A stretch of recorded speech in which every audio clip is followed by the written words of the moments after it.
Good evening. Deccan Herald and Prajavani presents Clean Bengaluru.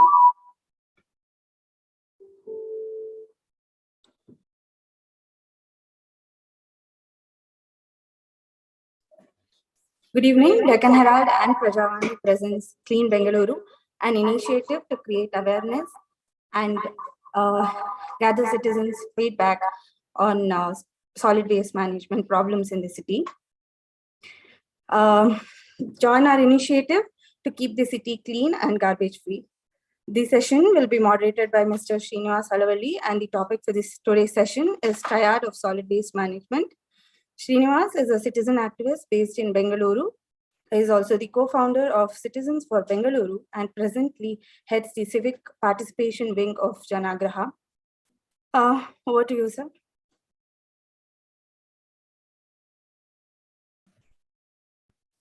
Thank you, Sneha. Ellargu namaskara. Good afternoon, Mr. Gupta. Ratna avare namaskara. Vilma avare namaskara. Good afternoon, Sandhya. As we begin, I would, on behalf of Deccan Herald and Prajavani, I welcome all of you. The Triad of Solid Waste Management. Triad of Solid Waste Management andre enu. Idu ಬಗ್ಗೆ 2 ನಿಮಿಷ ನಿಮಗೆ ಒಂದು BBMP Solid Waste Management ಬಗ್ಗೆ summary ಆಗಿ ಸ್ವಲ್ಪ facts and figures ತೋರಿಸ್ತಾ ಇದ್ದೀನಿ. ಆಮೇಲೆ ಶುರು ಮಾಡೋಣ.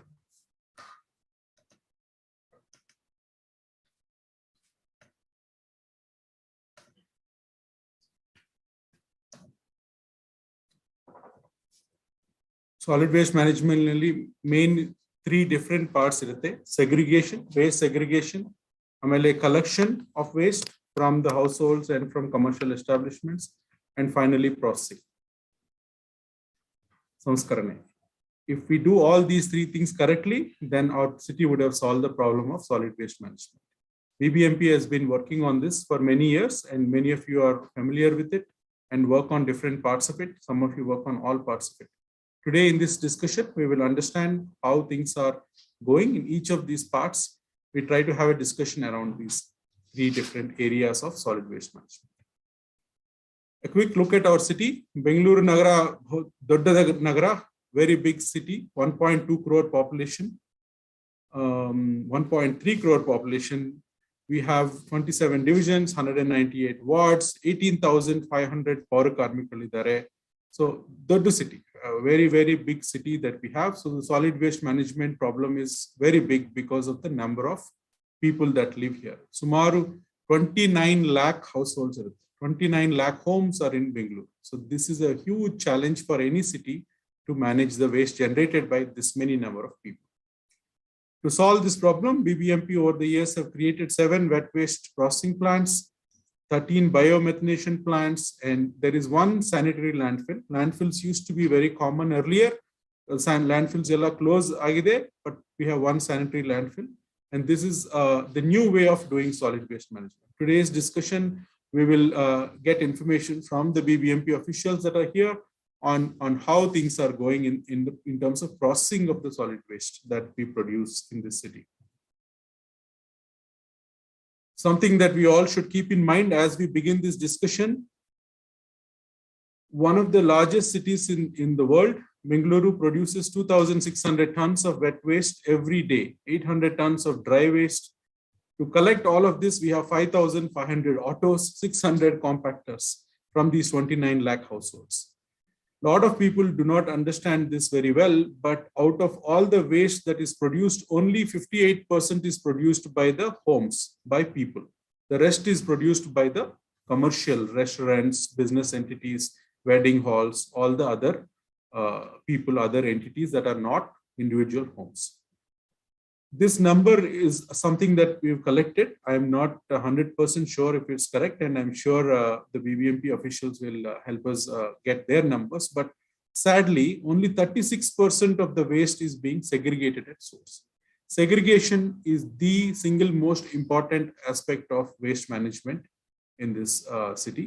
But as of now, as per the data that we've collected, only 36% of waste is being segregated at source. So we have to look at how this can be improved upon in this session. Bengaluru 18,500 power cars.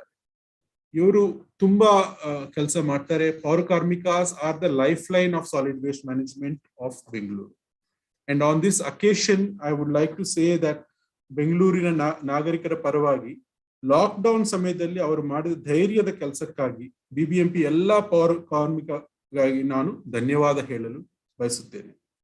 ನಮ್ಮ ಬೆಂಗಳೂರಿನಲ್ಲಿ Covid ವಿರುದ್ಧ ಹೋರಾಡುವಲ್ಲಿ ನೀವು ದೊಡ್ಡ ಪಾತ್ರವನ್ನು ವಹಿಸುತ್ತೀರಿ. ರತ್ನ ಅವರು ನಮ್ಮ ಜೊತೆ ಇದ್ದಾರೆ. On behalf of all Bengalureans we thank the 18,500 ಪೌರ ಕಾರ್ಮಿಕಸ್ for their relentless work, especially during the COVID. We will hear from Ratna also today.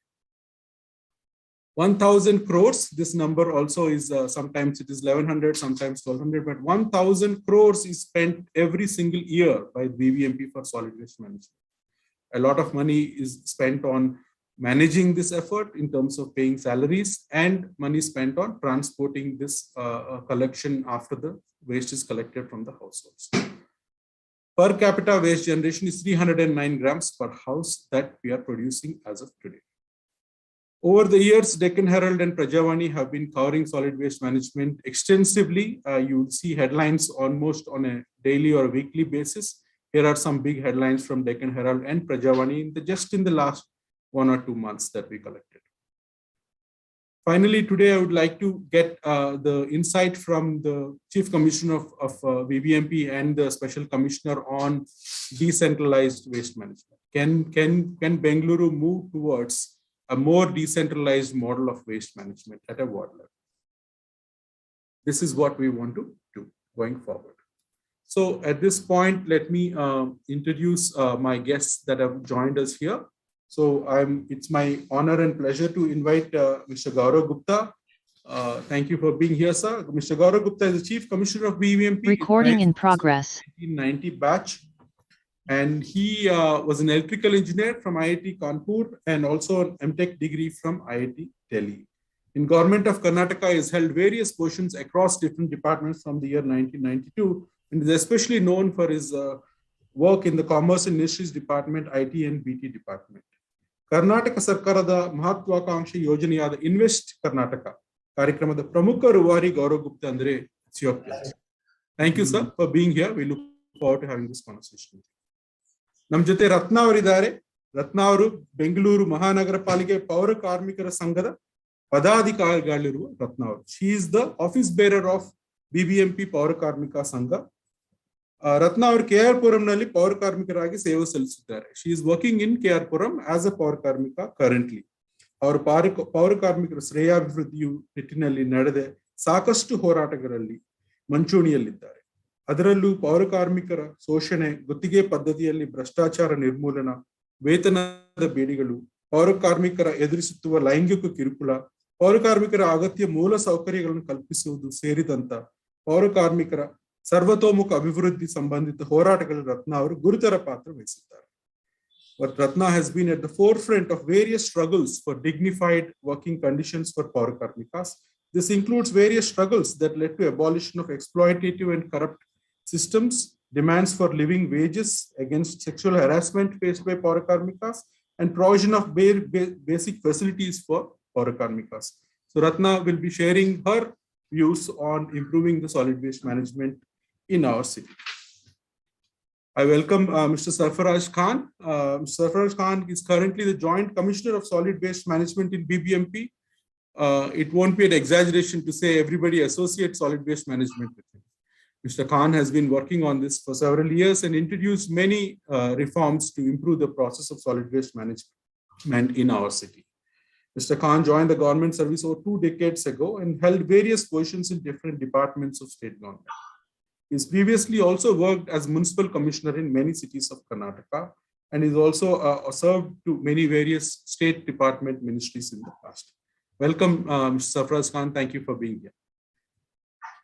I now introduce Vilma. Vilma Rodriguez is the founder and CEO of Sahas Zero Waste, a social enterprise committed to implementing holistic zero waste solutions across India. Vilma moved to Bengaluru from Mumbai in 1995. She was a former journalist with the Times of India Group and other magazines. And when India got the first municipal solid waste rules in the year 2000, it triggered Vilma to get into the waste management sector to support implementation of the waste management rules. She's first set up the NGO Sahas in the year 2001, which later became a business model called Sahas Zero Waste in 2013, and Wilma works with the BBMP extensively. And last but not the least, we have Sandhya Narayan, a familiar name for those of us that follow solid waste management in Bengaluru. Sandhya has earlier worked as a finance professional for almost 2 decades, and now has been working for quite some time on as a member of the Solid Waste Management Roundtable. Sandhya ಅವರು SWMRT and ಸಂಸ್ಥೆನು 13 years ನಿಂದ ಕೆಲಸ ಮಾಡ್ತಿದ್ದಾರೆ. She is an analyst and expert on economy of waste. She's been very involved in local groups at a ward level, working with the local communities, elected representatives, and BBMP on creating sustainable waste management rules. Thank you very much, Sandhya, for being here. The format of this program is as follows. We'll just hear opening statements from each of our esteemed guests today. I will call upon their names and they can take 2 minutes each to share their views on solid waste management and what is working, what can be better, how citizens can help, and whatever they would like to present to this particular audience that is currently following this program online and live on Prajavani and Deccan Herald, social media, and various other online sources. After that, we will have a discussion about 20 to 30 minutes where I will be asking a few questions to each of these panelists. During that time, the audience will also be requested to give their questions in the chat window. After that, the next segment would be the audience interaction. So that is the format of this program. I welcome you all once again. And let me now invite BBMP Chief Commissioner, Mr. Gaurav Gupta, to share his views on solid waste management in Bangalore. Sir? Yes, please. Am I audible? I hope I am audible. Yes, sir. Okay, wonderful. Good afternoon, all. It's always a pleasure to share the dais, even though virtually, with all the esteemed participants here. Thank you for the kind introduction, Srinivas. And also welcome Sandhya and Ratna and all others, Sarfaraz, and all others for this program. So I'm sure that today's program would be greatly helpful in ensuring participation of all citizens and people from all walks of life in this important task of waste handling and management. I'm sure that all of us think that it is easy, you can throw just the waste away and it goes away. But there is nothing called throwing a waste away because it goes and lies somewhere else. And the end result of all waste has to be either it has to be composted or it basically disintegrates if it is a wet or compostable waste, or else it has to get into something called recyclable waste. Recyclable waste could be wood, it could be steel, it could be glass, it could be something else, which basically goes into the issue of recycling.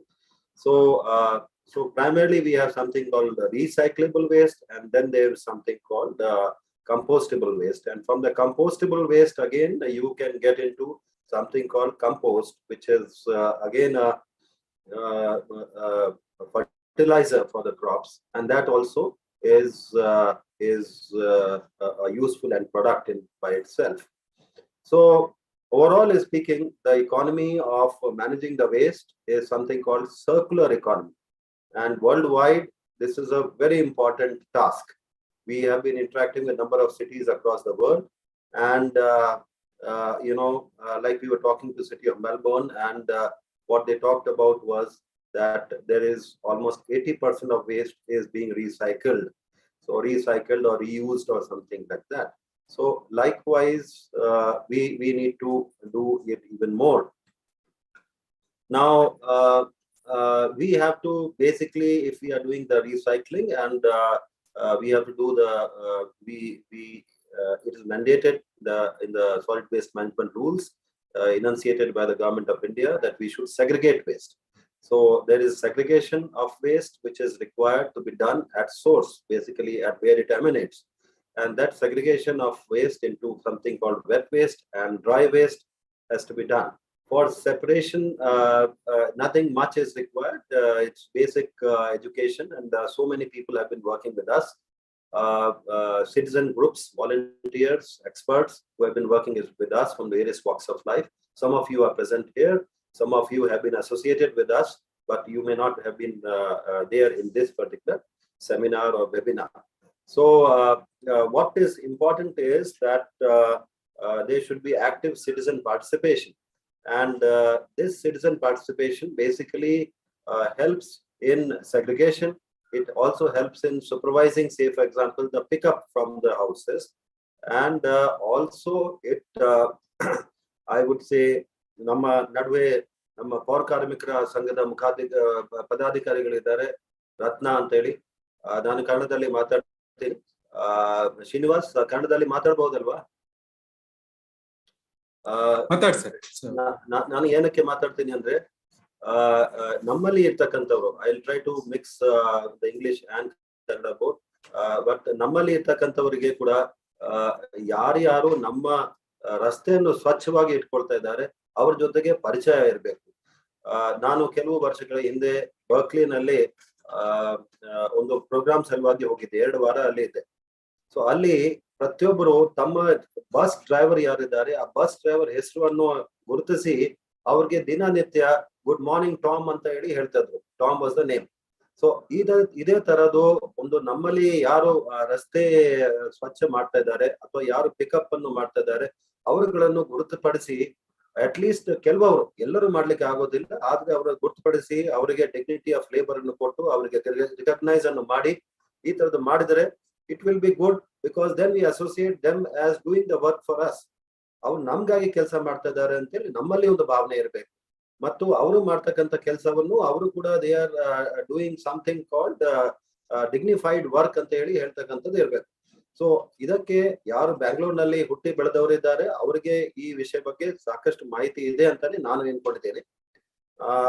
Because Bangalore has been a beacon of number of good practices on waste management. I remember ಇದು ನನಗೆ 3ನೇ ಅಥವಾ 4ನೇ ಸರ್ತಿ ನಾನು ಬ್ಯಾಂಗ್ಳೂರ್ ಮಹಾನಗರದಲ್ಲಿ ಕೆಲಸ ಮಾಡ್ತಾ ಇದ್ದೀನಿ.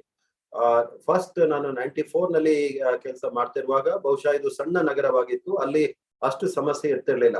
ಆಗ ಕಂಪೋಸ್ಟ್ ಡೆವಲಪ್ಮೆಂಟ್ ಕಾರ್ಪೊರೇಷನ್ ಆಗ್ಲೂ ಇತ್ತು, ಅದರಲ್ಲಿ ಪರಪ ನಗರ ಹತ್ರ, ಅಲ್ಲಿ ಮೋಸ್ಟ್ ಆಫ್ ದ ವೇಸ್ಟ್ ಅಲ್ಲೇ ಹೋಗ್ತಿತ್ತು. ಆದ್ರೆ ಕ್ರಮೇಣ ಏನಾಯ್ತು ಅಂದ್ರೆ, ನಾನು ಕೂಡ ಅದೇ ಆ ಕಂಪೋಸ್ಟ್ ಡೆವಲಪ್ಮೆಂಟ್ ಕಾರ್ಪೊರೇಷನ್ ಡೈರೆಕ್ಟರ್ ಆಗಿದ್ದೆ ಆವಾಗ. ತದನಂತರ 2005ರಲ್ಲಿ ನಾನು ಪುನಃ ಬಂದವಾಗ ನಗರ ಬಹಳ ದೊಡ್ಡದಾಗಿ ಬೆಳೀತು. ತದನಂತರ ಇದೆಲ್ಲ waste to energy and number of other programs etcetera that started. ಬಹುಶಃ ಶ್ರೀನಿವಾಸ್ ಅದ್ರ ಬಗ್ಗೆ ಬಹಳ ವ್ಯಾಪಕವಾಗಿ, ಬಹಳ ಕಾಂಪ್ರಿಹೆನ್ಸಿವ್ ಆಗಿ ಈಗಾಗಲೇ ಮಾತಾಡಿದ್ದಾರೆ.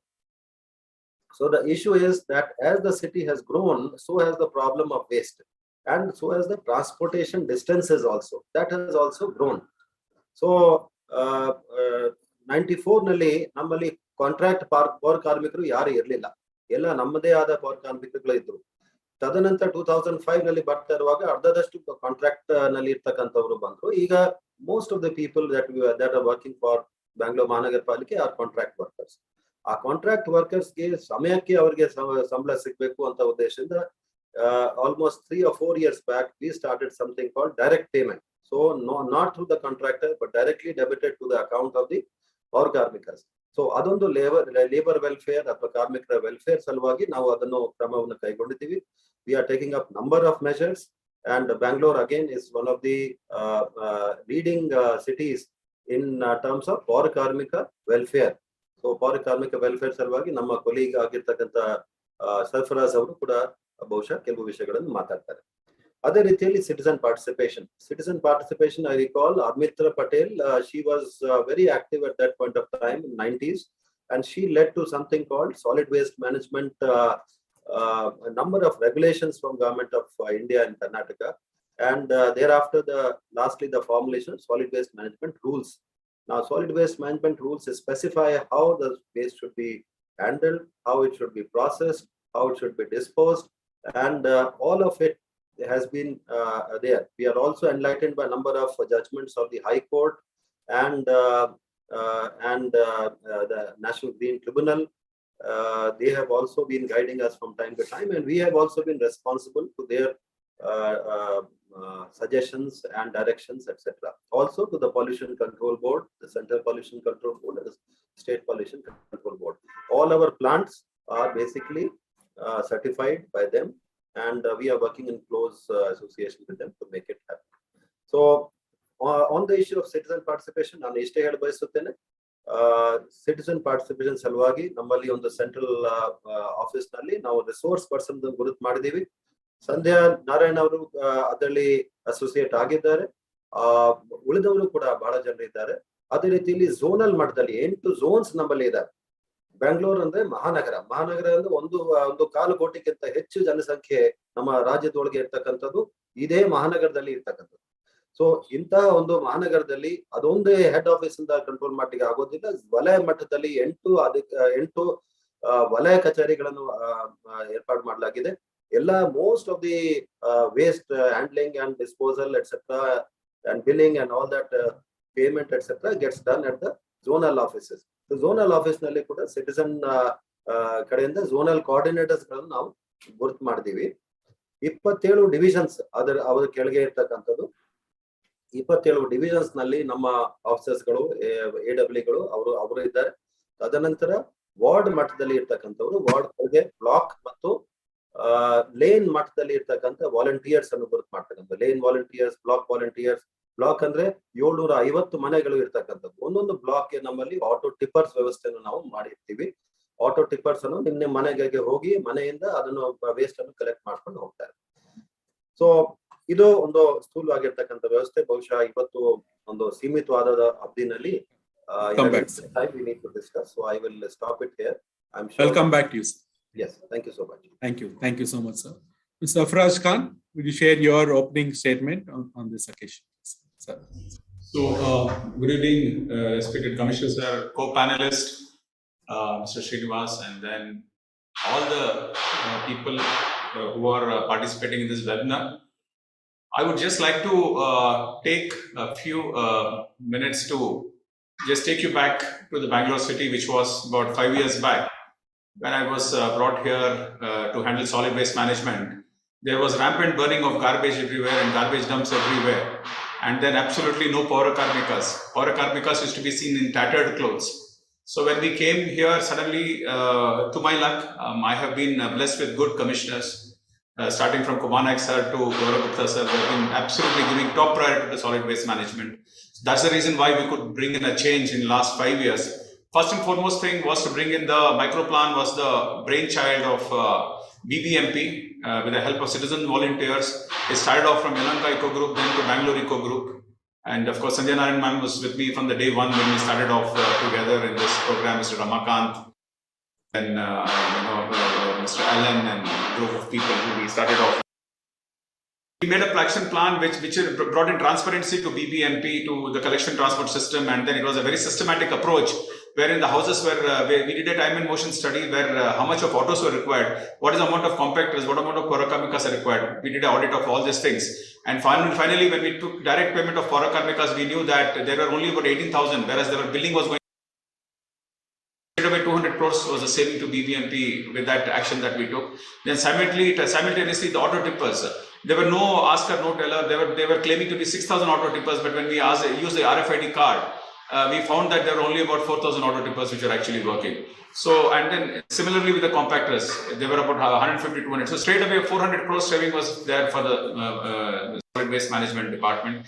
And then apart from that, translation in terms of cleanliness, visual cleanliness also. It took us a lot of challenge to bring in a lot of fights we had to do, a lot of, it was very difficult to get out of that system and bring in a new system, an accountable system, wherein everything is mapped. Now, everything in Bangalore is mapped today, starting from the block level collection of transportation of vehicles, to the compactors, to the amount of waste that is generated and the amount of waste is processed.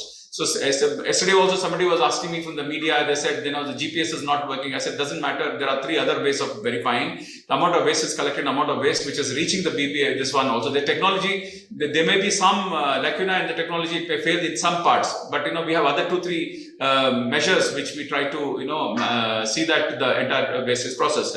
And then we brought in citizens' participation. We encourage people to do in situ management of waste.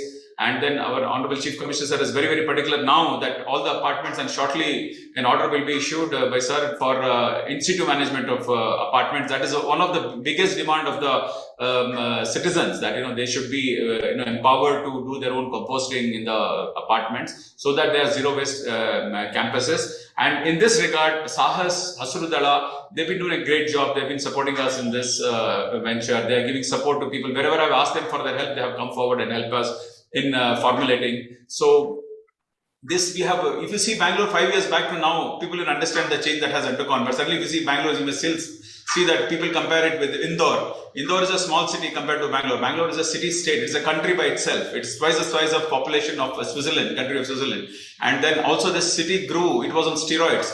I'm born and brought up in Bangalore. I saw the green, beautiful city suddenly grew of the IT boom, the revenue layouts. I think 40 to 50% of our layouts are not planned. And then in each 30-40 site, there are about 10 to 12 kitchens, dwelling units, multiple dwelling units. Like they are like, small pencil-like buildings everywhere. So to reining all of them, to bring them to discipline, and then source segregation. I think it is on source segregation. Bangalore city is one of the cities, the metropolis cities, which is segregating 40% of its waste. About 1,200 tons of waste we are segregating and composting every day. Unlike other cities do their segregation at the plants, whereas we do source segregation. That itself is a great achievement. And then apart from that, coming to the Paura Karmika welfare, we brought them to direct payment, and then we got them a beautiful uniform. Last time when we went to receive the award for Swachh Sarvekshan in Delhi, the first picture which was shown in front of the President of India was the picture of Bangalore Paura Karmikas in uniform, holding hands and standing in front of Vidhan Sabha. That itself was a joy to us when we saw that. And then similarly, we are committed to welfare, and our commissioners give top priority to these people when they come. So more than their union leaders, we under the leadership of our commissioners, we work as union leaders for them, and we ensure that they get. If you see the pictures of Paura Karmikas 5 years back, I have the documents of the pictures of Paura Karmikas who were there 5 years back to what they are today. They wouldn't walk into BBMP office. Today they will boldly come, sit in front of us, and have a cup of tea and chat with Commissioner sir and then go. That is the kind of liberty that they have today. And then the uniform, their style of living has changed. Morning when I go for a run, I see them come mustering on scooters and bikes. So I see that's a happy change, that we have seen. Their quality life has improved, and Bangalore city also is improving, and definitely because of the challenges that city faces. Again, I believe that enforcement, only 20% of it, 80% is the attitude change of the people. For example, we see that morning, we clear the black spot, we suddenly see that again somebody is coming and putting a black spot there, and nobody stops them. Unlike Indore, if nobody would dare put garbage in front of another citizen. If somebody puts a garbage in front of them, immediately he is brought to book by the citizens themselves. So then again, the new innovation was the marshals in Bangalore city. They are doing a phenomenal job of auditing as well as controlling and fining and enforcing segregation. So it is a long journey. I want to get into that in a little more detail later, if you don't mind. If you could conclude, then I'll come back to you later. Yeah. So with all this, I would definitely say that Bangalore has been one of the pioneers in whether citizen participation, source segregation, or in the municipal solid waste. That's what I'd like to say. Thank you, sir. There's so much I want to ask you after the initial opening statements are done. Ratna Aure, please go ahead. Ratna. Namaskara ellargunu. Namaskara, Ratna. ಎರಡು ನಿಮಿಷ ನಮಸ್ಕಾರ ಎಲ್ಲರಿಗೂ. ನಾವು ಈ ಪೌರ ಕಾರ್ಮಿಕರು ಸಂಘರ್ಷಣೆ ಅಂತ ಹೇಳಿ ಸಕ್ರಿಕೇಶನ್ ಬಗ್ಗೆ ಹೇಳ್ತಾ ಇದ್ದೀರಲ್ಲ. ಸಕ್ರಿಕೇಶನ್ ಅಂದ್ರೂ ಇವಾಗ ಮನೆ ಹತ್ರ ಗಾಡಿಯಲ್ಲಿ ವಿಕೆಸ್ ಹೋಗ್ತಾರೆ, ಲೋಡರ್ಸ್ ಅನ್ಲೋಡ್ಸ್ ಡ್ರೈವರ್ಸ್ ಇಬ್ರು ಹೋಗ್ತಾರೆ. ಅಲ್ಲಿ ಮನೆಯಿಂದ ಕಸ ಕೊಡ್ತಾರೆ.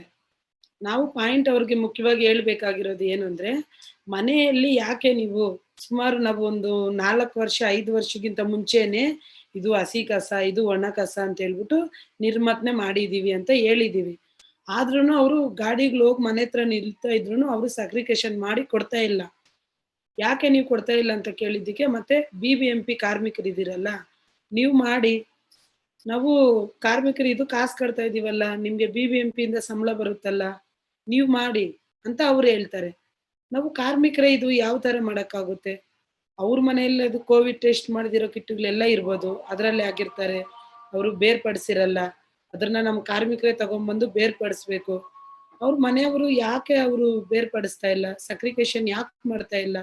ನಾವು ಇದು ಯಾಕೆ ನಿಲ್ಲಿಸ್ತಾ ಇಲ್ಲ? ಅದ್ರ ಬಗ್ಗೆ ಸ್ವಲ್ಪ ನೀವೇ ಇದು ಜನಗಳ ಮಧ್ಯೆ ನೀವೇ ಏನೊಂದು ಡಿಸಿಷನ್ ತಗೋಬೇಕು.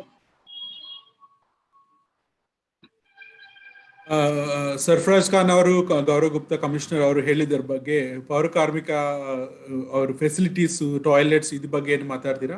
ಸೇಫ್ಟಿ ಎಕ್ವಿಪ್ಮೆಂಟ್, ಅದು ನಮ್ಗೆ direct payment, salaries direct payment ಇದ್ರ ಬಗ್ಗೆ ಹೇಳಿ. ಡೈರೆಕ್ಟ್ ಪೇಮೆಂಟ್ ನಮ್ಗೆ ಸುಮಾರು 5 ವರ್ಷದಿಂದ ಡೈರೆಕ್ಟ್ ಪೇಮೆಂಟ್ ಸಿಗ್ತಾ ಇದೆ. ನಮ್ಗೆ ಡೈರೆಕ್ಟ್ ಪೇಮೆಂಟ್ ಸಿಗ್ತಾ ಇದೆ. ಮತ್ತೆ ಇದು ಏನಂದ್ರೆ ಇದು ನಮಗ್ ಸಿಗ್ತಾ ಇದೆ, ನಮ್ಗೆ ಯಾವ್ದೇ ಒಂದು ಸೇಫ್ಟಿಯಾದ ಸೌಲಭ್ಯಗಳು ಇಲ್ಲ. ಒಂದು ರೆಸ್ಟ್ ರೂಮ್ ಆಗ್ಬೋದು, ಮತ್ತೆ ಒಂದು ನಾವು ಊಟ ಮಾಡ್ತಕ್ಕಂಥ ಜಾಗ, ಮತ್ತೆ ಹೆಣ್ಮಕ್ಳು ಒಂದು ಆಫೀಸ್ ತರ, ಅದರಲ್ಲಿ ನಮ್ಗೆ ಹೆಣ್ಮಕ್ಳು ಸಿಗ್ಬೇಕಾಗಿರೋಂಥ ಸೇಫ್ಟಿ ಕಿಟ್ಟು, ಮತ್ತೆ ಒಂದು ಬ್ಲೌಸು, ಮಾಸ್ಕ್, ಸ್ಯಾನಿಟೈಸರು, ಶೂ, ಇದು ಯಾವ್ದೊಂದು ನ್ಯಾಯವಾಗಿ ಸೌಲಭ್ಯಗಳು ಸಿಗ್ತಾ ಇಲ್ಲ. ಸುಮಾರು ಒಂದು 2 ವರ್ಷಕ್ಕಿಂತ ಮುಂಚೆನೆ ಯೂನಿಫಾರ್ಮ್ ಕೊಟ್ರು. ಆ ಯೂನಿಫಾರ್ಮ್ದಲ್ಲಿ ಅವರು ಶೂ ಕೊಡಕ್ ಬಂದ್ರು. ಅದರಲ್ಲಿ ಎಲ್ಲರಿಗೂ ಏಕಾಏಕಂಗಿ ಎಲ್ಲರಿಗೂ ಒಂದೇ ತರಹದ ಶೂಗಳು ಕೊಟ್ರು. ಒಬ್ರಿಗೆ 5 ಸೈಜ್ ಇರುತ್ತೆ, ಒಬ್ರಿಗೆ 6 ಇರುತ್ತೆ, ಇನ್ನೊಬ್ರಿಗೆ 8 ಇರುತ್ತೆ. ನಮ್ಗೆ ಬೇರೆ ಕೊಡ್ಬೇಕು ಅಂತ ಹೇಳ್ಬಿಟ್ಟು ನಾವು ವಾಪಸ್ ಕೊಟ್ರು. ಅದೇ ಯಾವುದೇ ಒಂದು ತರದಾಗ್ಲಿ ನಮ್ಗೆ ಸೌಲಭ್ಯಗಳು ಕೊಡ್ಲಿಲ್ಲ. ನಾವು ಕೆಲಸದಿಂದ ಬರೋವಾಗ ಮತ್ತೆ ಹೋಗೋವಾಗ ಹೆಣ್ಮಕ್ಳು ನಾವು ಮನೆಯಿಂದ ಯಾಕೆ ಹೋಗ್ತೀವಿ ಅಂತ ಹೇಳ್ಬಿಟ್ಟು ನಾವು ಹೇಳಕ್ಕಾಗಲ್ಲ. ಯಾವ ಟೈಮ್ ಯಾವಾಗಿರುತ್ತೆ ಅಂತಾನು ನಾವ್ ಹೇಳಕ್ಕಾಗಲ್ಲ. ಅದಕ್ಕೋಸ್ಕರ ನಾವು ನಮ್ಗೆ ಅಂತ ಒಂದು ರೆಸ್ಟ್ ರೂಮ್ ಬೇಕು. ಅದರಲ್ಲಿ ಹೆಣ್ಮಕ್ಳು ಬೇಕಾಗಿರೋಂಥ ಸೇಫ್ಟಿ ಕಿಟ್ ಎಲ್ಲ ಅದರಲ್ಲಿ ಇರಬೇಕು. ಮತ್ತೆ ಕುಡಿಯೋ ನೀರು, ಟಾಯ್ಲೆಟ್, ಇದೆಲ್ಲ ಒಂದು ಜಾಗೃತಿಯಲ್ಲಿ ನಮ್ಗೆ ಬೇಕು ಅಂತ ಹೇಳ್ಬಿಟ್ಟು ನಾವು ಸುಮಾರು ವರ್ಷಗಳಿಂದ BBMPಯಲ್ಲಿ ನಾವು ಕೇಳ್ತಾನೆ ಇದೀವಿ. ಇವಾಗ ಕೆಲವು ಜಾಗದಲ್ಲಿ ರೋಡ್ ಮೇಲೆ ಕುತ್ಕೊಂಡು ಊಟ ಮಾಡ್ತಾರೆ, ಕೆಲವು ಜನ ರೈಲ್ ಗೇಟ್ ಅಲ್ಲಿ ಕುತ್ಕೊಂಡು ಊಟ ಮಾಡ್ತಾರೆ. ಎಲ್ಲೇ ಆಗ್ಲಿ ಊಟ ಮಾಡಕ್ಕೆ ಒಂದು ಸೌಲಭ್ಯಗಳು ಮಾಡ್ಕೊಡ್ಬೇಕು ಈ BBMPಯಲ್ಲಿ. ನಾವು ಸುಮಾರು ವರ್ಷಗಳಿಂದ ಕೇಳ್ಕೊಂತ ಇರೋದು ಇದೆ. ನಾವು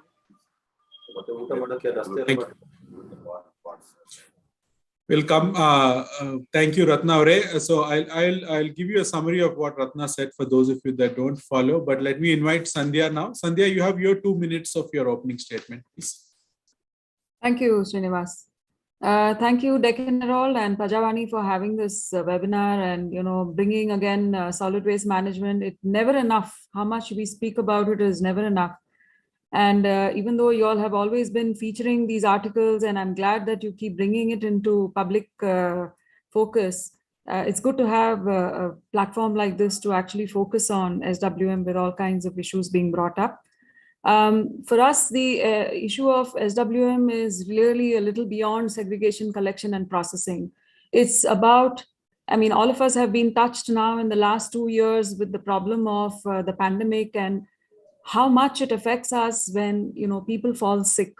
And the problem of SWM really is about how to maintain that the inherent health of our populations, and how to protect the air and how to protect the water around us, and to prevent the pollution so that our families and our children grow up in safe environments. Not to mention that we are talking about also cleanliness and quality of life that comes with it. So for us, the question of solid waste management is really something which is very underlying in our daily lives. And it's important that every one of us, though we have here the BBMP chiefs sitting here, I think it goes a little beyond just making them answerable for what SWM is all about. It's about each one of us having to do those few things. How many of us carry our own bags, cloth bags? How many of us refuse plastic? How many of us refuse to, when we know that there is a plastic ban, how many of us are conscious and tell our vendors that we will not take stuff, vegetables or whatever in a plastic bag. So these are responsibilities that we have to do. Like Ratna is talking about the fact that even when there is a law in the city, why is it that when we know it, why is it many of us choose not to segregate our waste at homes? So every one of these problems cannot be with the BBMP. A lot of it is also to do with our lifestyles and the way we live our lives. So the work we do is really about building that consciousness to say that every one of us in our small ways have to ensure that we do our bit to solve this very large problem of sustainable solid waste management, but when broken down, can very easily be managed by each one of us in our homes or in our environments. Thank you. Thank you, Sandhya. Thank you. I'll come back to you on the why the segregation levels are not at a level that we should be proud of. I'm sure a lot of good things have happened, but long way to go. And like you pointed out, the biggest stakeholder in this is a citizen and not the BBMP. So how can that change? If we all can agree on a couple of those things by the end of this webinar, I would think it would be a huge success in the journey of solid waste management for Bengaluru. Wilma, your 2 minutes. Yeah, thank you. And, so much has been said, to which I will try to add some of my observations. I think what Bangalore got it right quite a long while ago was to understand that it's not only about collection and transportation and dumping. Like many other cities continue to have that kind of a mindset. Bangalore very earlier on realized that collection, segregation, collection, and then processing was really the answer for better waste management systems. And that fits in very well to the current narrative of circular economy and resource recovery. So yes, we have got the basics right. Where we perhaps need to really work and we've kind of fallen short is enforcement of all of this, which already was in place. So when you look at the segregation numbers currently at 36%, with all the work that has been happening with the citizens and the BBMP, this is a number that we really need to, all of us collectively take responsibility for it.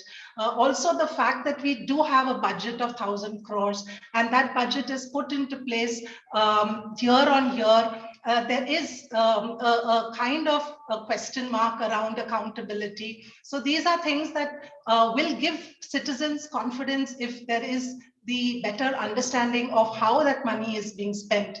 Whilst we look at the BBMP as the custodian, as the guiding force for us to follow in terms of what needs to be done, we definitely need both the corporate sector. Bangalore is known to be the IT hub of India, along with citizens taking far more responsibility. If you've had a bulk waste generation rule for the last so many years, then we really need 40% of the waste not to be the domain of what the municipal corporation has to fully take responsibility for. There is enough of systems in place really for bulk generators to manage waste.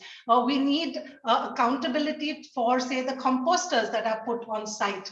Are they working, not working? And why do we have composters which really do not have the kind of output that is required? So technology is important, but the right technology, and this is where businesses, corporate sector need to understand that they have that responsibility. If they're selling a composter, if there is recycling as part of the domain of the private sector, where is the recycling for plastic? Where is the recycling for difficult waste streams?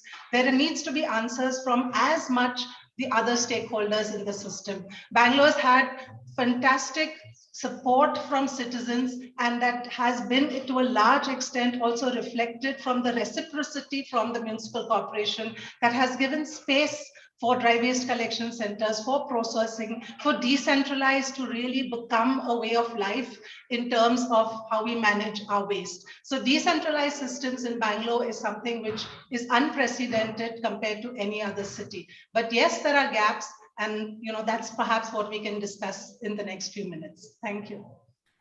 Great, thank you. That's a perfect segue to what I wanted to ask. We now begin the panel discussion, so to speak. I will be asking questions to some of the panelists explicitly, but others can feel free to jump in and respond if they want to add something to it. This decentralized waste management certainly has come a long way in Bengaluru. Compared to a few years ago. As a resident of the city for so many years, I can see that myself, and I can relate to what Mr. Sarfaraz Khan was saying, how we used to perceive solid waste management. I would say it has gone through a dramatic change just in the last 4 to 5 years. There are people in the city that are eco warriors, garbage warriors. There are more WhatsApp groups discussing solid waste management, garbage in Bengaluru than politics, I would say. I would risk saying that, and that wouldn't be an exaggeration. That many citizens are involved. There are many apartment communities, residential communities that will not pick up garbage from homes if they're not segregated. Huge fights erupt over this. So there is quite some degree of awareness on this also. This morning, I was talking to someone from Hagadur ward in Mahadevpura and the SWM blocks of 750 homes that Mr. Gupta was talking about. The system seems to be working beautifully. There is a system of citizens participating along with the health inspectors, sanitary workers, auto tippers. Everybody knows the driver's number. Mr. Gupta was talking about saying good morning to the bus driver. Seems to be happening in Hagadur, sir. Already they seem to know the drivers of the auto and even the Paurakarmikas, and they're having a good time with this. And yet, out of this, and I want this to be responded to by Mr. Khan and then Mr. Gupta, out of this 1,000 crores of SWM budget, significant amount of money is still going towards the transport part of it. You talked about how when you did audit, you discovered that not that many number of vehicles are actually plying, and various GPS and other things have come in. Is it a plan or strategy of BBMP and all of you thinking eventually that you built some 184 driveway centers at this point of time, but is there going to be a situation where we are going to have a ward level biogas plant, for example, a ward level composting center? Can we think of a future where the garbage doesn't travel beyond the ward boundaries? Can we think of a situation where all the waste generated within a ward stays within a ward, gets collected, gets processed within the ward? Will that be an objective of BBMP? Is that something that you all are working on? And if so, if you could share more details about it. And if that's not the objective, but you're trying to work at a zonal level, like Mr. Gupta was saying, please tell us in which direction you're going. I would request Mr. Sarfaraz Khan to go first and then Mr. Gaurav Gupta.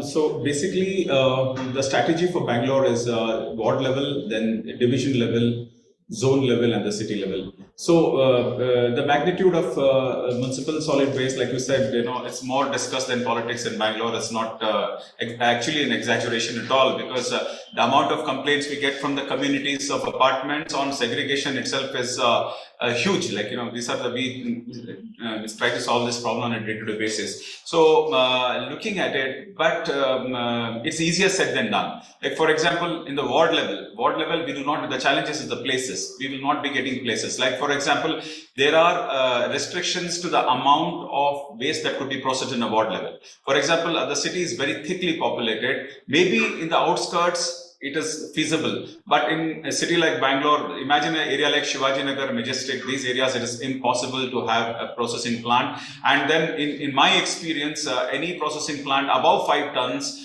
people will definitely object to it. Not in my backyard syndrome is already there. So that is one thing. Second thing is that we are also looking at dealing at division level. We already have 5-ton processing plants already. Bangalore has already got them. And then we have recently approved, Sir has approved a couple of biomass plants at the division level. And then we are having some at the zonal level, 50-ton plants. And then finally at the city level. So that is the future idea. And as I see, people have a lot of discussion, but I'm yet to see a perfect solid waste management processing plant.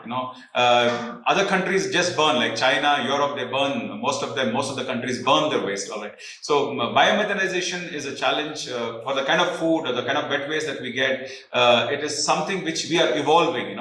The perfect example would be my plant. 5 years back, they used to stink. Now, people are considerably got used to these plants. And then the odor and things like the management has improved over a period of time due to technology and things like that. So that's the way forward, I think. So this odor and the smell that comes is the biggest reason for the not in my backyard.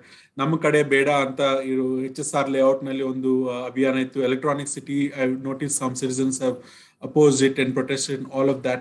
Is that because of the gaps in the technology, sir, or is it because that we don't have sufficient funding to deploy the most advanced things, or do we need innovation in this? We have Indian Institute of Science here, we have great technology and scientific researchers right here in our city.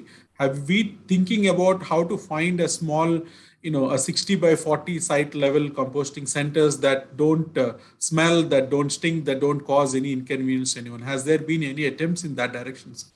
There has been no dearth of technology or money. Okay, BBMP has been a pioneer in technology. You name it, anywhere in the world, we have met consul generals from across the world. They have presented their technology, and we have TGC members who are they are experts and they are scientists. They are meeting on a regular basis and they are giving us this one. But like I said, Indian waste has got some challenges that we are facing, and then the system will evolve by itself. We are not what we were 3 years back. Hence, so we would like to look at some technologies which will be able to. A lot of presentations have happened, where an organic waste converter which could turn 5 tons of waste without odor is also up for some tests are going on. Once we get that technology right, like for example, I would like to tell you about one local scientist, Prajavani, has put up a leachate treatment plant that got the Swachh Bharat Award for one of the best technologies, wherein in a small room, about 50,000 liters to 1 lakh liters of leachate is treated every day. So the challenge is not only the smell, it is also the visual.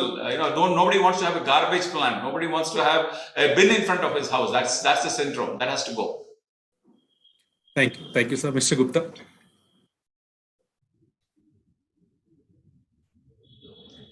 So you are on mute. Yeah. So I would like to echo what has been told. Bangalore requires, we celebrate COVID warriors, and likewise we need to celebrate actually the waste warriors. You may invent whatever term is what is required, but it is just like you need to do it again and again, day-to-day basis, and there is no like one wave will come and another wave will go kind of thing. No, nothing like that. This has to be done on a perpetual basis. And so therefore we require resource persons, we require people who are experts, who have to be there at the decentralized composting plants. And very often what happens is that while the technology is there, money is there, the issue is also maybe they don't know how to use it, or maybe the waste that is coming is different from the kind of waste they are used to. So those issues are there. And while HSR layout, I have seen a fantastic place, demonstration center that we have made. I would say I would invite anybody in the city to come and see the kind of demonstration center that has been carved out about decentralized composting in the HSR layout. Kalika Kendra, we call it Kalika Kendra. It's a learning center about how to do waste composting. So this has been taken up. Now, what we need to do, actually, there are two set of people. One is the people who know all of this, whatever we are talking about. And I know that Sandhya, Vilma, and all others, they are with us in this. I would say that there are some set of people who may be migrants, who may not know about what is to be done. Now, they may just throw the garbage away. Now, if you go to New York, if you go to US or any other developed country, there are very set rules about how the waste has to be put out, how the waste will be collected. And each one of us, when we go to US, we will do the same. But when it comes to Bangalore, it may happen that some of the people may not be able to do, and they just move into the apartments and they do not know. So what I'm saying is we require volunteers, we require neighborhood volunteers, lane volunteers, etc., to tell that, look here, this is the way it is done. It's just like this is the way the milk comes to our house. This is the way the newspaper comes to your house. These are the vendors. This is the way you can get into. So these are some of the local things that need to be done, and that's why we require citizen participation. And I recall another incident. I was going to a wastewater treatment plant in Singapore as a part of a study program, and I missed the bus in which the other participants went, and I took a taxi and I was going there, and taxi driver asked me, where are you going? I said, look here, I'm going to a place called Tuas. Tuas is on the eastern Singapore, where they have the desalination plant. And the driver on the way said, he narrated me the entire story of how the Singapore is managing its water.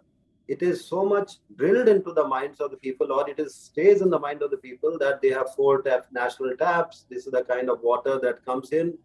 They have to use the rainwater. They have to use the Malaysian water. They have to use the wastewater recycling. They have to use the desalination water, and this is how they handle water. Now, how many of us know from where the water comes in the city? Some of us know, but some of us do not know where the water comes from. Where is it tapped? How is it brought? How it is filtered? How it is given? And where does the wastewater go?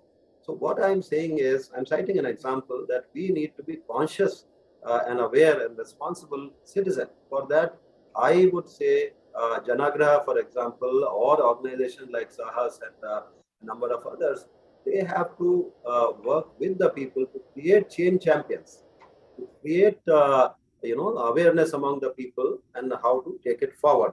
We are working at how there can be decentralized processing plants. Now, decentralized processing plants can happen at the ward level, in the parks, etc. A number of them I have seen. I have also seen there are certain places where there have been objections by people also, saying that, look here, it doesn't work out. But I'm sure that if we all work together, it can happen in decentralized manner. Likewise, like we have the apartment complexes and the commercial complexes, in which there is a theory and philosophy of zero liquid discharge or zero discharge for wastewater. Likewise, you should have something called zero waste discharge, or zero waste coming out. You should be able to process it within and then send the useful things out only. So for that, we are working at it. We are working on a framework in which all the bulk producers will be required to set up their processing plants within their own places. And if that is done, I'm sure it will help a great deal. After all, ultimately, it's our city, and we all need to see what is done. I read a very beautiful book about how New York was handling waste 30 years back. And 30 years back, what they were doing is they were dumping it into the ocean. And progressively, they have become a little better. Even the sewage was and is being dumped into the ocean by most of these seaside cities. We don't have that kind of luxury. So we have gone into this kind of processing, sanitary landfill and others. But ideal would be if it can be segregated and recycled within the homes. If not homes, within the communities. If not communities, it can be ward or something like that, and going further. So we look forward to increased participation. I'm sure that Deccan Herald's initiative today will go a long way in creating this kind of consciousness. Thank you, sir. Thank you so much. That's wonderful to hear BBMP's interest in decentralizing and with all the challenges that exist with that. Ratna, before I go to Ratna, let me say, summarize what she said earlier. So Ratna has acknowledged that in the last 5 years, the direct payments are happening for all the power karmikas. This is a very welcome change. It's a very, very big issue in our city earlier, and now it seems to be mostly resolved. Though Ratna mentioned that there are some issues here and there, but majority of the power karmikas are now getting direct payments on a timely manner. It's a very nice thing to hear. She talked about some of the safety equipment not reaching some of the power karmikas, the facilities for water, toilets, sanitizers, and it's also a bit of a sad news to hear that in many power karmikas end up having their lunch or sitting on the roadside or by the railway line. So we have some ways to go on that. So that's what Ratna said earlier when she spoke. Ratna Re, sometimes Covid ಟೈಮ್ನಲ್ಲಿ ಏನು ಆಗಿದೆ, ಆ ಪೌರ ಕಾರ್ಮಿಕರು ಎದುರಿಸುವ ಸಮಸ್ಯೆಗಳೇನು, ನೀವು ಅವರನ್ನು ಹೇಗೆ ಜಯಿಸಿದ್ರಿ, ಅದ್ರ ಬಗ್ಗೆ ಇವತ್ತು ಏನ್ ಮಾಡ್ಬೇಕು? What can we learn from Covid time? ಏನಾಯ್ತು ಕೋವಿಡ್ ಟೈಮ್ ನಲ್ಲಿ? ಅದ್ರ ಬಗ್ಗೆ ಒಂದು ನಿಮಿಷ ಮಾತಾಡಿ. ಕೋವಿಡ್ ಟೈಮಲ್ಲಿ ಸಹ ಅವಾಗ ನಮ್ಗೆ ಓಡಾಡೋದು ಬಿಟ್ರೆ ಇನ್ನೇನು ಇಲ್ಲ.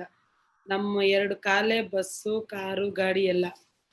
ಅವಾಗ ನಾವು ಸುಮಾರು 3-4 ಕಿಲೋಮೀಟರ್ ಅಷ್ಟು ದೂರ ನಡ್ಕೊಂಡೋಗಿ ಸಹ ನಾವು ಕೆಲಸ ಮಾಡ್ತಾ ಇದ್ರಿ.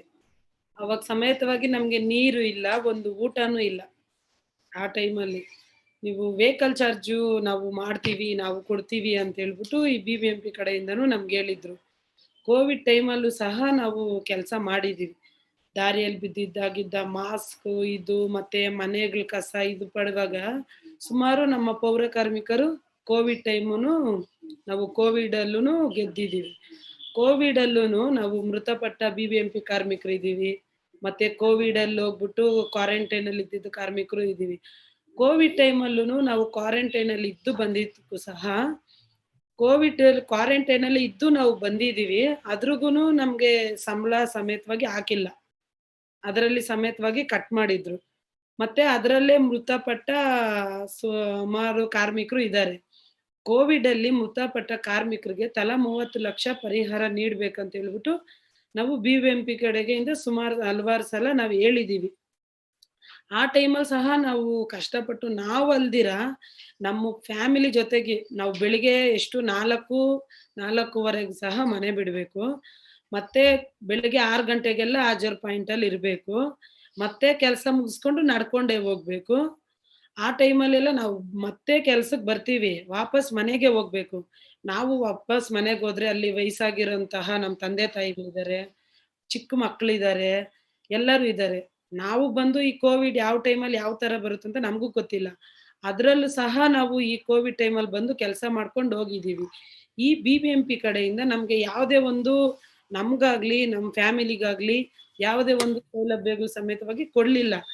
ಈ ಕೊಟ್ರು ಏನಪ್ಪಾ ಅಂದ್ರೆ ಒಂದು ವ್ಯಾಕ್ಸಿನೇಷನ್ ತಗೊಂಡ್ರಿ ಸರಿ ಹೋಗುತ್ತೆ ಅಂತ. ನಾವು ನಮ್ಗೇನೋ ವ್ಯಾಕ್ಸಿನೇಷನ್ ಕೊಡ್ತಾರೆ, ಸರಿ ಹೋಯ್ತು, ಇಲ್ಲ ಅಂತ ಹೇಳಿಲ್ಲ. ನಮ್ಮ ಫ್ಯಾಮಿಲಿಗೆ ಯಾರು ಸುರಕ್ಷತೆ? BBMP ಕಡೆಯಿಂದ ಏನ್ ನಮ್ಮ ಫ್ಯಾಮಿಲಿಗೆ ಸುರಕ್ಷತೆ? ಒಂದು ಹೆಲ್ತ್ ಇರ್ಬೋದಾಗ್ಲಿ, ಒಂದು ಇದಿಲ್ಲ. ಇಲ್ಲಾಂದ್ರೆ ಅಮ್ಮ ನೀವು ಕೋವಿಡ್ ಟೈಮಲ್ಲಿ ಒಂದು ಕೆಲಸ ಮಾಡಿದೀರಾ, ನಿಮ್ ಫ್ಯಾಮಿಲಿ ಸಮೇತವಾಗಿ ಕರೆಸಿ ಅವ್ರಿಗೆ ಹೆಲ್ತ್ ಹೇಗಿದೆ ಅಂತ ಹೇಳ್ಬಿಟ್ಟು ನಾವ್ ಇದ್ ಮಾಡ್ತೀವಿ ಅಂತ ಹೇಳ್ಬಿಟ್ಟು ಯಾರಾದ್ರೂ BBMP ಕಡೆಯಿಂದ ಒಂದು ಅಧಿಕಾರಿಗಳು ಸಮೇತವಾಗಿ ಬಂದು ನಮ್ಮನ್ನ ಕೇಳ್ದವ್ರೆ ಯಾರು ಇಲ್ಲ. ಆ ಟೈಮಲ್ಲಿ ನಮ್ಗೆ ಕುಡಿಯೋ ನೀರ್ ಸಮೇತವಾಗಿಲ್ಲ.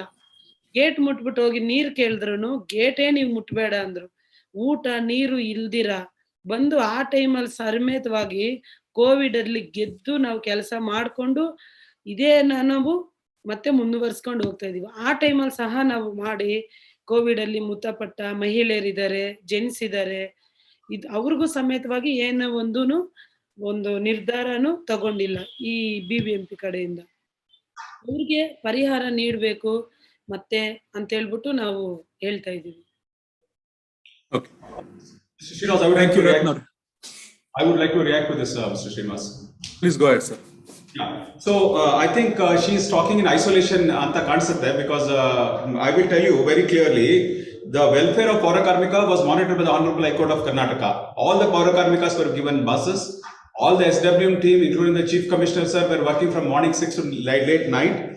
Buses were given. There's a record of all the buses being picked up.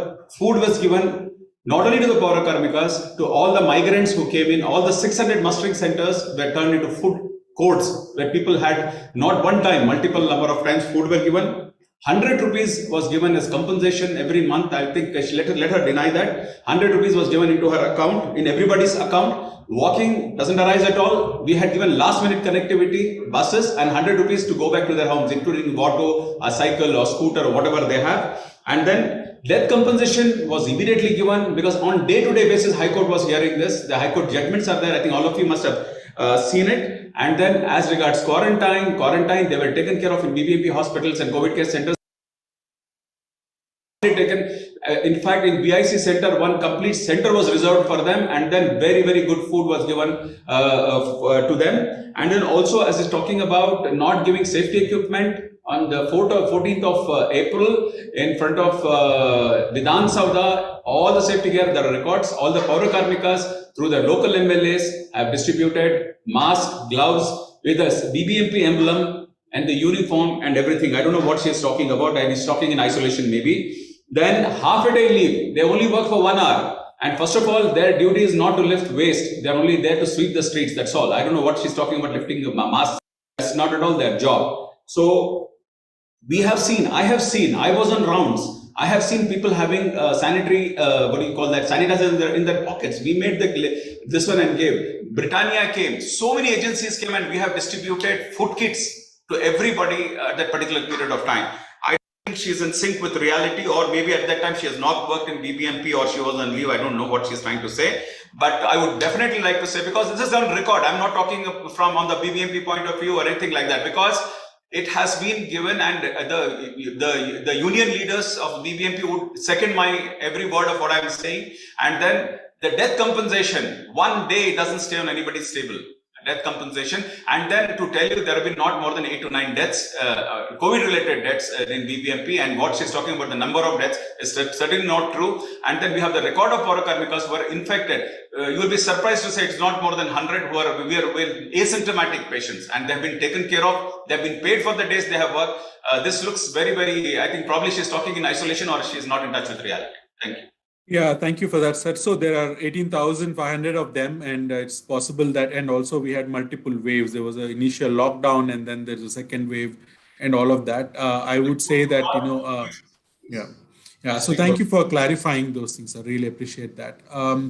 We'll come to that later. Let me now go to Sandhya. Sandhya, you've been working with citizen groups and, trying to engage citizens more. And what is the current situation with respect to the citizen participation? We have ward committees. Even during the COVID, the ward committees have really come back to life. As somebody who tracks ward committees closely, I can see that COVID has really changed the way people are coming together in ward committees. They discovered PHCs, for example. They discovered their BBMP officials during the time. But we also have other programs like citizen participation programs, Suchi Mitras. Do you see that these things need to converge, that ward committees should become the main focal points for citizen participation within the wards? Is that how we want to go, or if there is some other model, what would that be? They do converge. I think the way in which the citizen participation program has been created is that it is completely conscious of the fact that the ward committees are a constitutional requirement. And in fact, we worked for setting up the ward committees. But the role of the ward committees is slightly more executive in nature. And that of the citizen participation program is of the soldiers or the foot soldiers on the ground who are actually the eyes and ears of what is going on. And even a ward committee, if you have to track 30,000 houses, it's very hard. They may be insulated. There are too many issues to look at the ward level. So what happens typically is that the network that is created, what Chief Commissioner explained about the network being at a ward level, and then you have a block level, and then you have a lane level. It's merely to make sure there are several kinds of work that are needed. It's not enough just to be like a complaint redressal system where you talk back to the BBMP and report to them saying a vehicle came or did not come. The corrective action of why someone is segregating or why is it that the vehicle is not coming, and to do the problem solving at that level is also taken up by the citizen participation network. And most people who have engaged with the CPP have finally at some level or the other always converged. We've had a lot of our members also becoming ward committee members, and they are able to escalate the issues of, let's say, of land not being available or of funds not being available. So the issues that get taken up at the ward committee level is slightly different from what gets taken up at the citizen participation level. And I think both of them are required, and they work in tandem to solve the problem as a whole. In terms of the status of where we are with the CPP, we are happy that this whole program started in 2016, and it has been really a battle to get acceptance from the authorities because there seems to be so much of an insecurity in terms from the political class. They don't like to see active citizens and volunteers on the ground. They feel insecure or threatened or I don't know what. So it has taken us a lot of time to engage with mayors after mayors and to make sure that the CPP program is actually recognized. If you look at the Swachh Sarvekshan requirements, if you look at the IEC requirements, these are not something that a ward committee on its own can satisfy. It needs a large network of people, and CPP will really enable that to happen. And we have received recognition, not enough. It needs to be an institutionalized mechanism where it addresses the concerns that everybody has, that are these parallel lines, are they converging? And all that will happen if it gets addressed in a holistic way. Yeah, makes sense. Makes sense. Wards in Bengaluru are really large, so ward committees can work at a certain level, but certainly below that. But I think stronger ties need to happen between the CPP and the existing eco warriors, green warriors, and the ward committees, and I think that will complete the picture really, really well. I know Chief Commissioner sir needs to leave for another meeting. Sir, before you leave, there is a lot of demand for me to ask you a couple of questions. I was going to come to you later, but let me just put it out there. 2 quick questions. You can give short answers. Modledagi, this year you have allocated 60 lakhs to ward committees. This is fantastic. No other city in India is doing that. 60 lakhs given to ward committees for potholes, for footpaths, for borewells. Now, in the coming years, can we expect that similar allocations be done for solid waste management, perhaps to monitor the solid waste management work or local processing? That is one question. Second question is a very hot topic. I'm sure you've seen it already. It's come to you. Why collect user fees for solid waste management when the property tax is already including the SWM fees? Vidyut bill ge ek samparkisbeku. Why should the SWM be connected to the electricity bill? This has been in the news. I've seen your responses already in a couple of times. For the sake of this audience, if you could answer these 2 questions. So the funds to the devolution to the ward committees is one, and then the user fees for SWM. If you could respond to this before you leave. So devolution of funds to the ward committees, I'm sure that more will happen. What we did was a small step, and I'm sure that what we did was with the support and cooperation of all the volunteers and the organizations that are working. And any program is a success only when people work at it, and also experts and volunteers and citizen groups get associated with it. So happy to note that this initiative, which is one of the unparalleled ones in any of the cities in India, of giving funds directly to the wards, has been received well. And I'm sure that in the coming days, more funds would get to be given. What is also important is that to realize is that the wards in Bangalore are very, very big entities. Say, for example, in any of the part of the world, there would be 1 lakh would be a population of a city. Here it is a population of a ward. And so therefore, a ward itself is a big entity. It is an entity which has a high income neighborhood, it has low income neighborhood, it has people from all walks of life. It's not a homogeneous entity. And I would say whatever we are giving is basically to sustain the kind of movements that are there. I'm sure it will more will be required in the days to come. Thank you. As far as the second issue is concerned, the solid waste management fees and other issues, etc. Now, the BBMP basically has put something called SWM cess. The SWM cess collects only a very small part, which hardly covers less than 5% of the amount being spent on waste. So I would say that it is a capital expenses towards the waste infrastructure and such other issues. And for the recurring expenses, we have 18,000, close to 18,000 for karmikas. For their salaries alone, we would have to give almost 30 to 40 crores a month. And then we have the transportation, and transportation for the auto tippers, close to almost 4,000 auto tippers, and also the compactors, etc. So, and with the lead time, etc., how much they can deploy, how they effectively can be deployed, etc. So there is recurring expenses, which is substantial. Now, the solid waste management rules and other framework as enunciated by the government of Karnataka provide for a waste management fees. Now, waste management fees, how much it should be collected, the manner in which it has to be collected, etc., is a matter to be decided by every city. And there has been a lot of toying around with it. The council, for example, has toyed around with it, and we are also in the process of deliberation. And final word is not out, so I will not be able to say anything.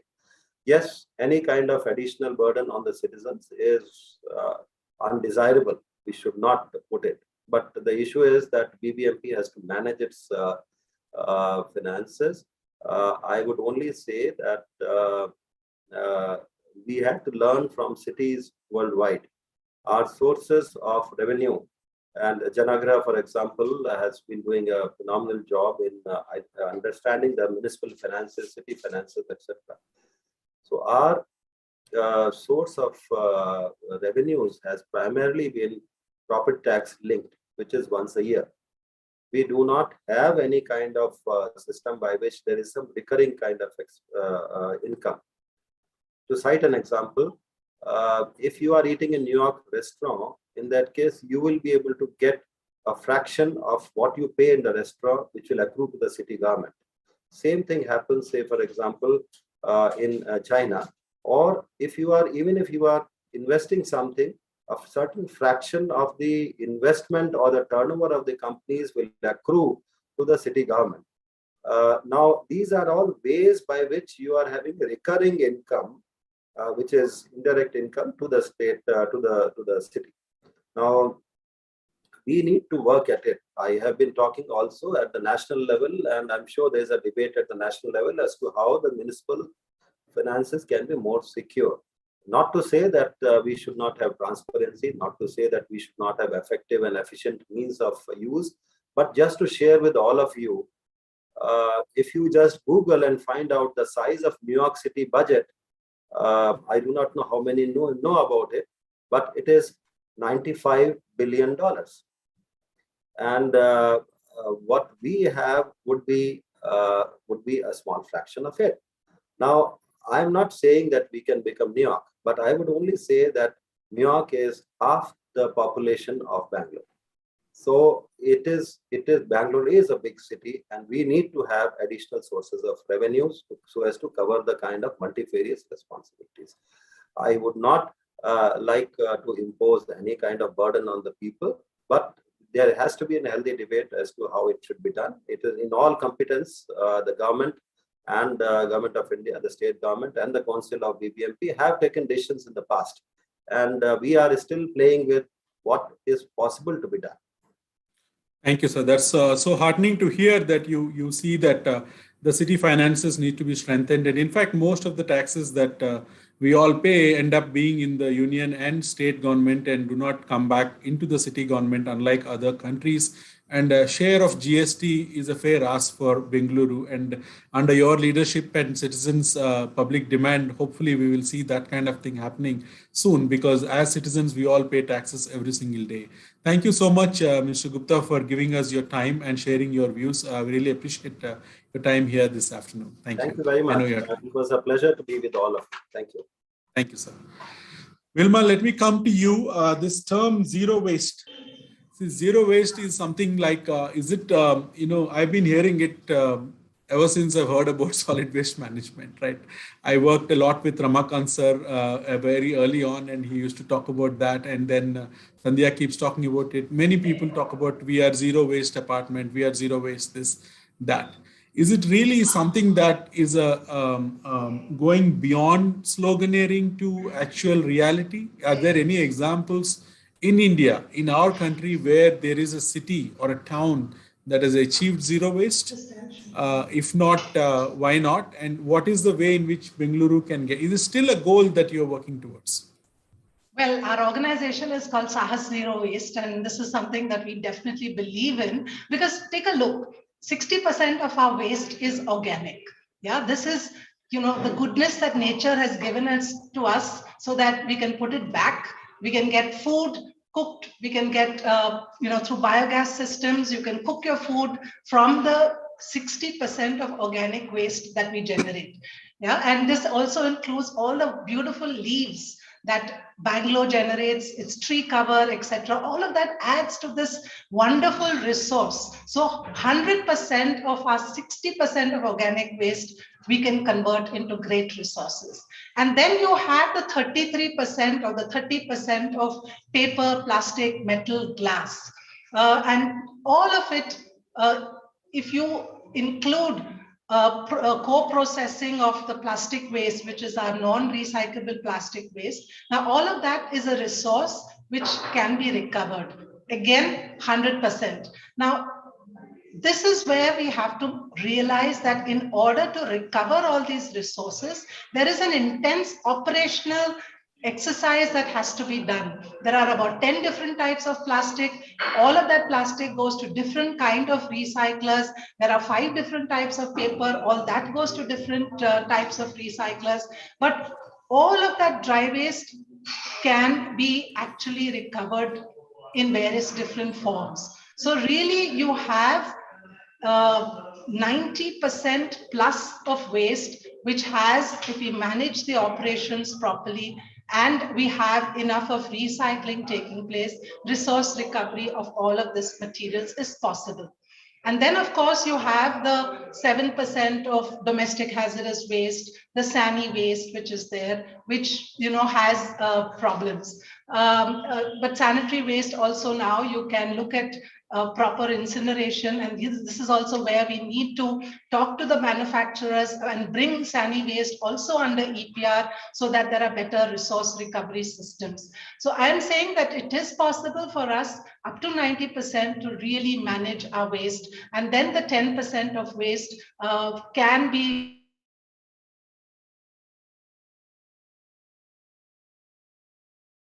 improved upon in terms of to a landfill. That is the quantities of waste that could perhaps go to a waste to energy, a very small part of the waste that needs to be managed in this way. So technically it's fully possible. In reality is also fully possible. But for that, citizens, corporate sector, as well as the urban local bodies have to really work together.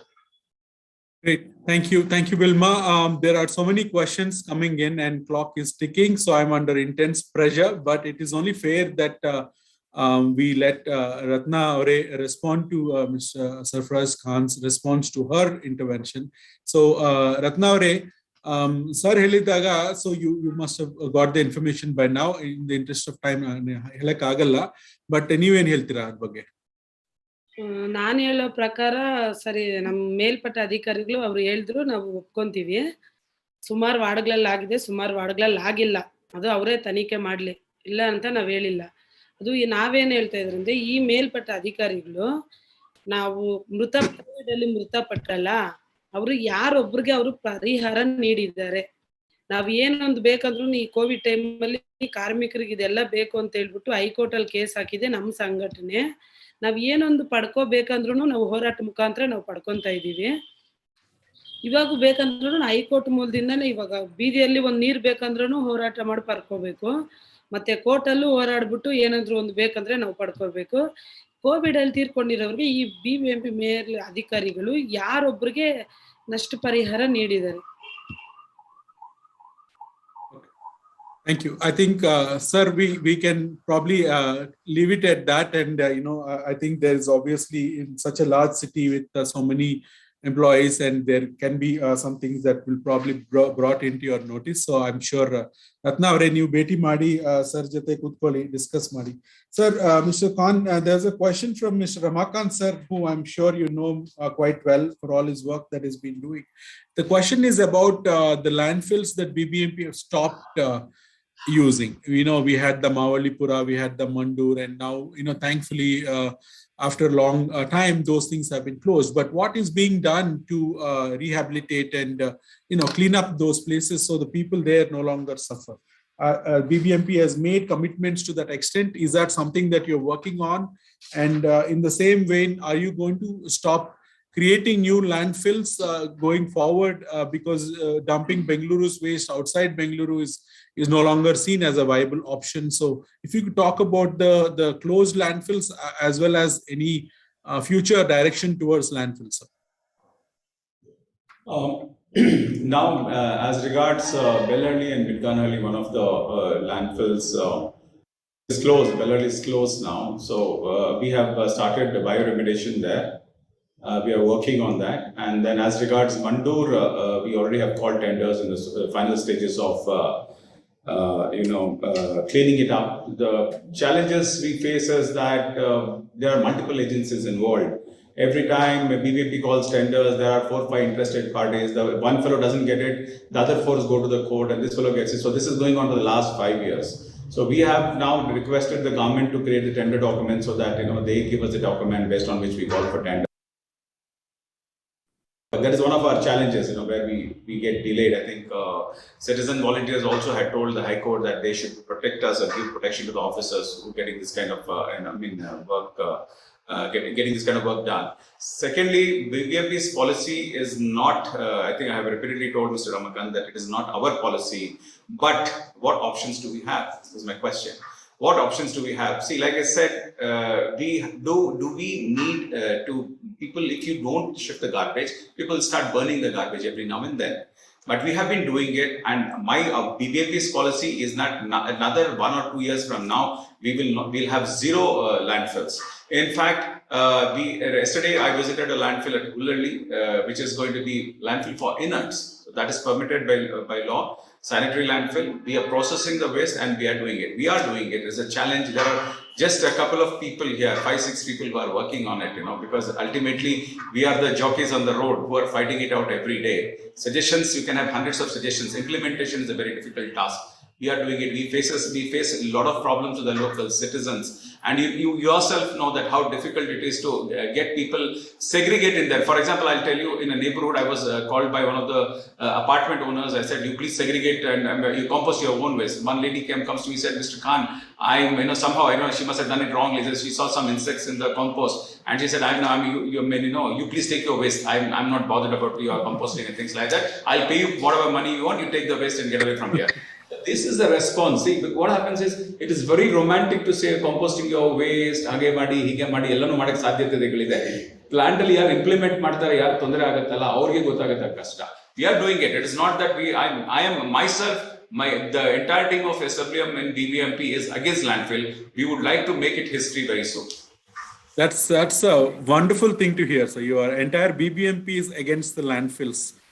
I think Deccan Herald and Prajavani should use that quote and hold you to it. And I think we should be a role model for the rest of the country. And we are already on the way. And I've been to Mandur. I've seen what's going on there. So this is music to my ears, what you're saying. We are running out of time, but I've already brought up some questions that were asked by the audience in the Q&A section. Katyayani ma'am, would you like to ask your question live? I know I can read it, but if you are here, you could also turn on your mic and ask the question. Yeah, thank you. I have several questions actually. Ma'am, keep it short and most important ones so that we can give chance to 2 more questions. See, we have 6 minutes left. Alleppey has a model where the municipality is subsidizing the citizens to have their own composting or biomethanation. So they are giving 90% subsidy. So without subsidy, you are asking people to do it themselves. How many can do it? Maybe just a few elite people can do, but what about the common people? So municipality, instead of spending money on transportation, should use the same money to subsidize people to get that biomethanation equipment into their house. And I have already put in the question answer box, the infrastructure that BBMP has for the push cart or for the tempo is totally against the rules.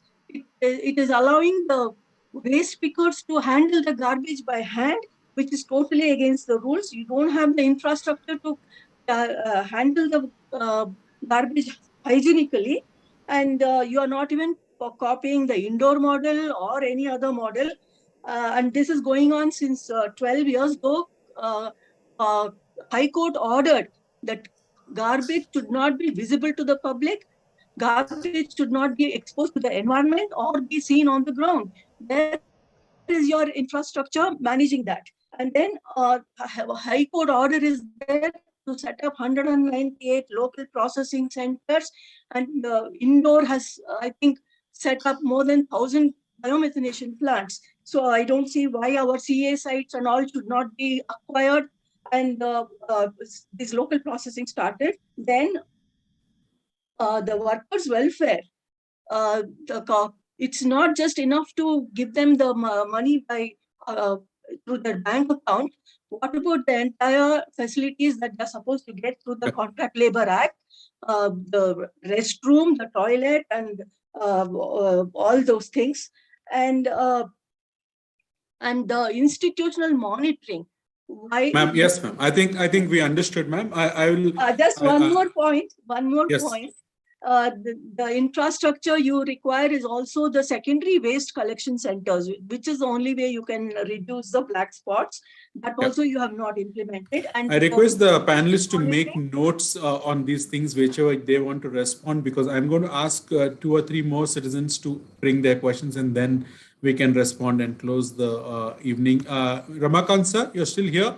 Would you like to ask your question? Mr. Ramakant, Amele Prakash DR, Amele Valli Srinivasan,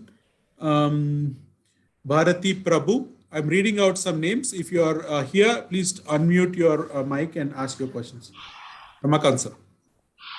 Yeah, the thing is that giving subsidy, as Katyayani Tamraj, you can always compensate with the transport money which we are spending.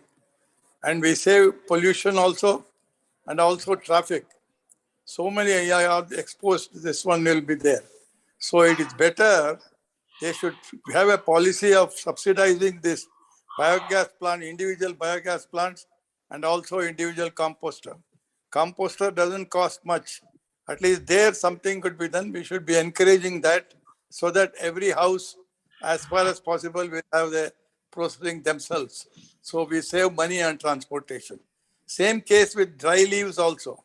We have got so many places now. I have been suggesting that dry leaves should be kept in the park by the tank or something, and it could be composted. Now we are just sending it out to the different plants and all that, costing a lot of money. So all this could be saved. Then the pollution also air pollution will be there. All that can be done. And about the legacy waste, you have already asked the question, and that I need not repeat again. Thanks for giving me a chance. Thank you.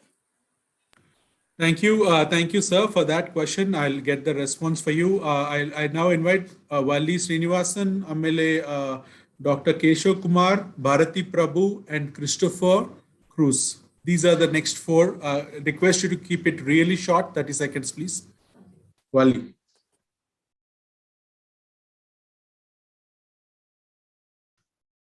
Okay, Valli doesn't seem to be with us. Bharati Prabhu, Dr. Keshav Kumar. Hello. Yeah, go ahead, Valli. Hello. We can hear you. Please go ahead. Keep it very short. Yes, I just wanted to say that Madam was saying that, PKs are not given gloves and all that. No, now when I have gone on supervision in the roads, I have noticed many PKs are not wearing the masks or all the gloves which are given to them. So I would request the PK union leaders to educate the PKs in the use of all these things. So that's what I wanted to say. Thank you. Thank you. Dr. Keshav Kumar, please.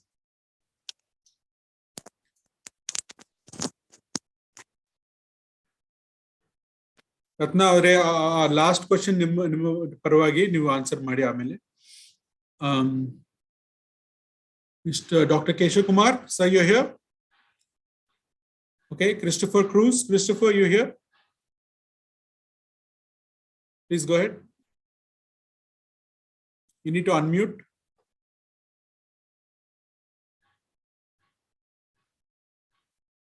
Okay, Sivaraman. Hariharan? Sivaraman, you're still here? Yeah, I am here. Go ahead, Shivaraman. Make it So brief, there is please. a very less confidence that whatever government does, they want to do properly and not in my backyard. Why not they arrange a picnic to go to all those 5-ton processing waste? I have never seen. In fact, I was actually pressurizing this ITC guy who are doing dry waste processing in my ward, Vijayapura. It has never happened. Being a CPP ward coordinator for my ward for almost 5 months, that has still not happened. So are they doing it correctly? Is there any proper plan? Are they doing correctly? If it is correct, no one will object if it is in their own backyard. I think that is the only question. Many of them I already posted, which is a repeat which is already covered. So we need to know what exactly they are doing. I understood. I'll ask Mr. Khan to respond to that. Last but not least, Christopher. Christopher, can you hear us? Please turn on your mic. Hello, can you hear me? Yes, please go ahead, Christopher. Keep it short. I represent to the Northeast Resident Association and Kalyanagar Resident Association. My question to BBMP is, they have successfully demolished a fantastic working model of solid waste management in Kalyanagar, which run for more than 20 plus years. For their own vested interest. It could have been a very good foundation for BBMP to work on and then replicate it for the rest of Bangalore. We are looking at the Chief Commissioner talking about managing waste at the ward level. This was functioning very, very well. Technology from Norway was there, and our BBMP people have seen it. Why did they demolish it? Why did they give us a supporting hand? And why was it not replicated? And why are you starting from the scratch again? We are not in New York. We are not in Singapore. For us to talk about Melbourne, Singapore, and all those things. Can you talk about what changed? Because you're making some big allegations. So what happened? What changed? What was working and what changed? So that way we can ask BBMP to respond. Mr. Sarfraz Khan knows this very well. They literally starved the solid waste, the waste management committee of paying them salaries for months and months together. They didn't give us a helping hand. They systematically decimated and destroyed it. So you're using big words. I'll ask Mr. Khan to respond to that. And thank you very much, everyone, for your patience. Before I give the last word to Mr. Sarfraz Khan, I would like Ratna to respond to what Valia said. Valia or heltare, educate ಮಾಡಿ ಅಂತ PK ಪೌರ ಕಾರ್ಮಿಕರಿಗೆ safety ಬಗ್ಗೆ ಅದ್ರ ಬಗ್ಗೆ ನೀವು ಆ ಸಂಘಗಳಲ್ಲಿ ಪೌರ ಕಾರ್ಮಿಕರ ಸಂಘ ಪದಾಧಿಕಾರಿಗಳ ನೀವು ಏನ್ ಮಾಡ್ತಾ ಇದ್ರ ಅದ್ರ ಬಗ್ಗೆ ಹೇಳಿ. ಆಮೇಲೆ I request Sandhya and Vilma to come in if they want to add any points to that. And finally, I will go to Mr. Sarfraz Khan to respond to some of the things that were addressed to BBMP. Ratna avare? ಹೇಳಿ sir. ವಲ್ಲಿ ಅವ್ರು ಹೇಳ್ತಾರೆ ನೀವು educate ಮಾಡಕ್ಕೆ ಏನ್ ಮಾಡ್ತಾ ಇದ್ದೀರಾ? Blouse ಸರಿಯಾಗಿರೋದು ಕೊಟ್ರೆ sir ನಾವ್ ಯಾಕೆ ಹಾಕೊಳ್ಳೋದಿಲ್ಲ? ಅದು ದಪ್ಪ ದಪ್ಪ ಇರುತ್ತೆ ಬಟ್ಟೆ, ಅದು ನಾವ್ ಹಾಕೊಂಡ್ರೆ ಪರಕೆ ಹಿಡ್ಕೊಳಕ್ ಆಗಲ್ಲ. ಕರೆಕ್ಟ್ ಆಗಿರೋ ಬ್ಲೌಸ್ ಕೊಟ್ರೆ ನಾವು ನಮ್ಮ ಆರೋಗ್ಯದ ಬಗ್ಗೆ ನಮಗೂ ಕಾಳಜಿ ಇರೋದಿಲ್ವಾ?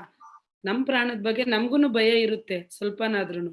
ಹಾಗಾದ್ರೆ ಅದು ಅವ್ರು ಕರೆಕ್ಟ್ ಆಗಿರೋದು ಬ್ಲೌಸ್ ಕೊಟ್ರೆ ನಾವ್ ಹಾಕೊಳಕ್ಕೆ ನಮ್ಗೆ ಇಷ್ಟನೇ, ನಾವ್ ಹಾಕೊಂತೀವಿ, ಕೆಲಸ ಮಾಡ್ತೀವಿ ಇಲ್ಲ ಅಂತಿಲ್ಲ.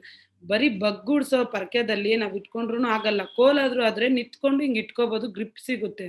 ಅದು ದಪ್ಪ ದಪ್ಪ ಬ್ಲೌಸ್ ಕೊಟ್ರೆ ಬಗ್ಗು ಗುಡ್ಸೋ ಪರ್ಕೆದಲ್ಲಿ ಅದು ಇಟ್ಕೊಂಡು ಗುಡ್ಸಕ್ ಆಗಲ್ಲ. ನಮ್ಮ ಆರೋಗ್ಯದ ಬಗ್ಗೆ ನಮ್ಗೂ ಗೊತ್ತಾಗುತ್ತೆ. ಅವರು ಕಡೆಯಿಂದ ಚೆನ್ನಾಗಿರೋದು ಕೊಟ್ರೆ ನಾವ್ ಯಾಕೆ ಯೂಸ್ ಮಾಡಲ್ಲ? Okay, got it. We'll bring that in. I want to also remind all of the audience and people that are joining, and we have many more joining on Facebook and other platforms watching this live and posing many questions. I want to say on behalf of the organizers, that is the Deccan Herald and Prajavani, all the questions and comments made by the citizens are being captured, and we'll make our best attempt to get the responses to all of them on behalf of the organizers of this event. We know that due to shortage of time, we are not able to bring up many more questions. This is a big topic. 1.5 hours is still not enough with such a topic that we are discussing today. I'll now go to Sandhya. Would you like to respond to any of the points that raised by the people that asked questions? If not, I'll go to Mr. Sarfraz Khan. Yeah, I'd like to take up the point that, one of the comments that came was that composting needs subsidy and is that it is, otherwise it becomes an elite activity. I completely disagree with that. If you look at the way composting has been carried out forever, it has always been in our backyards with the least amount of infrastructure. It again does not need, the need to always have to place the responsibility on the BBMP to manage our waste is not acceptable. If you generate waste, you have to make sure that you are, we buy 100 things. We live our lives in so many ways. If we generate waste, we should be able to, all it takes is a DIY, do it yourself, take a pin bucket, make a few holes and start composting. It's as simple as that. It does not need an elaborate state subsidy to get us to compost our own waste. I also on the Kalyan Nagar model, I do think that they have, it's been a bit of a rash decision to actually have shut down that unit. It has been a model that has been showcased in Bangalore for a very, very long time.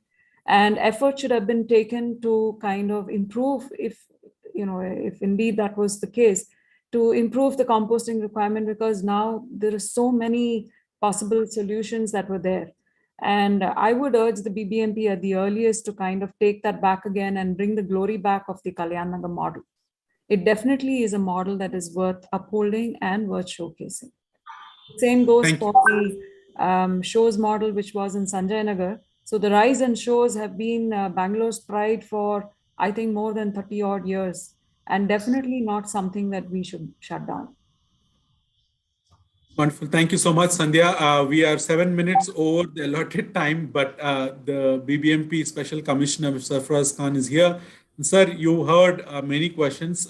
Some of them you might choose to respond to now. Later, you can respond to others. I know there are too many on your plate, but please do summarize your responses to some of the things raised in the last few minutes. Sir. Yeah. So coming to Katyani ma'am's request of LFP model, I would like to just educate everybody. Alleppey is different, Indore is different, Bangalore is different, citizens are different, habits are different, the challenges are different. Why do we compare Indore? Indore consultants were here and they were so happy with what Bangalore was doing. We do is a sustainable model. The challenges are different. It's a different terrain. We are walking on a different terrain. Don't apply the same yardstick. We did do that. We called the Indore consultants. We found that it is not a workable model. They in fact found it that we are doing better than what Indore is doing. For a small city, it is very easy. Alleppey, yes, Alleppey is a small city. And talking about subsidies, Sandhya put it very, very correctly. When we can spend so much of money, can't we spend 200-300 rupees to compost your own waste? Again, attitude change of the people. I may not want to compost my waste. Like I said, that one lady who was there, she clearly told me that was a message. And there was another person I met, I had gone for some inspection. He was living in a single bedroom apartment. He said, how do you expect me to keep a bin here? So there are so many challenges. It is not that we live in bungalows here. We live in different kind of apartments. These are the challenges. So we can't apply one route to everybody. So this is one of the things that I would like to bring to your notice. And then coming back to the Kalyan Nagar model, it's kind of an allegation because probably they do not know the fact. I think Christopher doesn't know the facts of what has happened. I have myself visited Kalyan Nagar. I don't disagree with this one that it was a great model, but there was a big protest from some of the residents there that the Paura Karmikas are not being treated well. Cases have been filed against the Kalyan Nagar Association in the Safai Karmachari Commission. Myself and my officers have attended more than half a dozen times, and then there were allegations of misbehaving with the Paura Karmikas, and those Paura Karmikas is to come and sit, eat, sleep in my office till you get us out of that association. We are not going to work there. So who's going to answer for this? Number 3, I'm an officer, I'm an advocate. They come to me, I have to help them out.